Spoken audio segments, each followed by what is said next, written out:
Magandang araw kaibigan.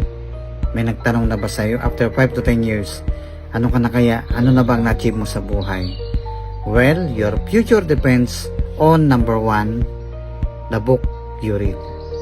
Alam niyo po, simula nung binasa ko po itong Bible, talagang natutuwa ako na merong makapangyarihang Diyos na nagmahal sa akin, ang Diyos na may magandang plano, ang Diyos na nagtuturo sa akin upang ako ay mamuhay ng nayon sa kanyang kalooban. Number 2, the people you meet.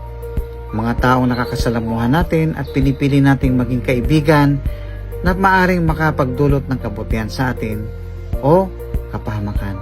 And then number 3, the choice you make. Maraming mga choices sa buhay at minsan lang tayo gagawa ng desisyon. At ang maling desisyon ay pwedeng makapagpahamak po sa atin.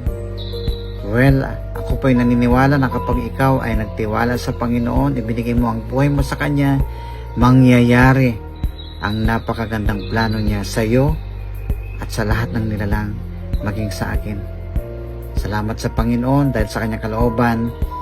Ako ay nandito ngayon sa PNP, ginamit niyo upang mangaral ng salita ng Diyos. Panginoon, patnubayan po ang bawat isa at mangyari nawa ang kalooban mo, ang plano mo sa amin at gamitin mo kami ayon sa iyong kalooban.